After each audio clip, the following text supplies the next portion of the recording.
Next question, question number 6 है। यहाँ पर मैं इसका फ़ोटो आप लोगों को व्हाट्सएप कर दूंगा। अब आप लोग इसको क्वेश्चन को देख देख के आंसर्स बताते चले जाएंगे, एंट्रीज बनाते जाएंगे।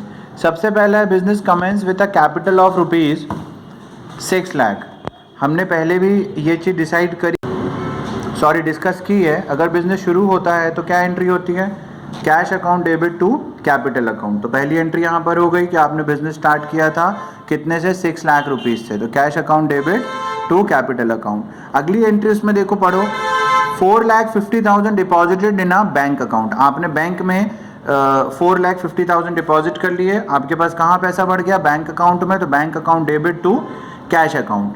बैंक अकाउंट में पैसा बढ़ गया और कैश अकाउंट आपके पास से कम हो गया। The third entry is 2,30,000 plant and machinery purchased by paying 30,000 each immediately। आपने 2,30,000 के प्लांट और मशीनरी खरीदे हैं, बट आपने पे कितने किए हैं? ओनली 30,000। मतलब यू विल हैव टू पे rest of the amount which is 2 lakh rupees. तो आपने, आपके पास क्या क्या बढ़ गया? रियल एसेट है, तो रियल एसेट जिस नाम से होती है उसी नाम से बढ़ती है। तो प्लांट एंड मशीनरी अकाउंट आपने खरीद लिया 2,30,000 का, जहां पर आपके पास से कैश कितना कम हुआ? 30,000 का।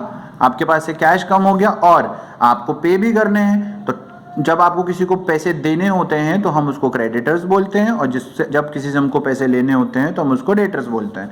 तो ये हो गया 2 lakh rupees. Then fourth entry is purchase goods worth ₹40,000 for cash and 45,000 on account. आपने सबसे पहले देखो परचेजिंग टोटल कितने की करी? 40 + 45, तो हो गया कितना आपका? 85 रुपीज़, जिसमें से आपने कैश कितने का दे दिया? 40,000 आपने पे कर दिया और बाकी का आपने उसको क्या किया? बाकी का आपने अकाउंट में कर दिया। तो यहाँ पर क्रेडिटर नहीं आएगा, यहाँ पर बैंक अकाउंट आएगा। तो ये हो गया 45,000 का। तो टोटल पेमेंट आपने कितने की कर दी? कैश दिया 40,000 का और बैंक दिया आपने 45,000 का। फिर उसके बाद 5th नंबर की एंट्री अगर हम देखें, paid a cheque of ₹2 lakh to the supplier for plant and machinery. Plant and machinery के लिए आपने सामने वाले को क्या कर लिया है? 2 लाख रुपए का चेक दे दिया है। ठीक है, तो प्लांट एंड मशीनरी आपने कितने की खरीद ली? 2 लाख रुपीज़ की, और उसका पेमेंट किससे किया है? आपने बैंक से। तो आपके पास बढ़ गया है, प्लांट एंड मशीनरी आपके पास बढ़ गई है 2 लाख की, और बैंक आपके पास से घट गया है 2 लाख का। फिर उसके बाद अगर हम बात करते हैं अगली एंट्री की, 6th नंबर की, 70,000 रुपीज़ का कैश सेल किया है, लेकिन प्रोडक्ट की प्राइस कितनी थी? 50,000। मतलब आपने स्टॉक कितने का बेचा? जाहिर सी बात है तभी तो आपको प्रॉफिट होगा। 50,000 का सामान आपने 70,000 में सेल कर दिया है। हमको ये इंपॉर्टेंट नहीं है हमारे लिए कि हमने उस प्रोडक्ट को कितने में सेल किया, हमको कितने का था वो, कॉस्ट प्राइस कितनी थी। We are not concern for the cost price, हमने कितने का बेचा, दैट इज मोर इम्पॉर्टेंट। तो हमने कितने का बेचा? कैश अकाउंट कितने का? 70,000, और बेचा है तो आपके पास से कितना कम हो गया? 70,000 आपके पास से कम हो गया। तो कैश अकाउंट आपके पास बढ़ गया 70,000 का, और बेचने पर कौन सा अकाउंट क्रेडिट हुआ? 70,000 रुपीज़ सेल्स अकाउंट से हो गया। फिर उसके बाद अगली हम बात करते हैं 7th नंबर की entry, withdrawn by the proprietor 35,000 cash for personal use. आपने अपने पर्सनल यूज के लिए पैसे निकाल लिए। तो if you withdraw the amount for your personal use that comes under the category of drawing.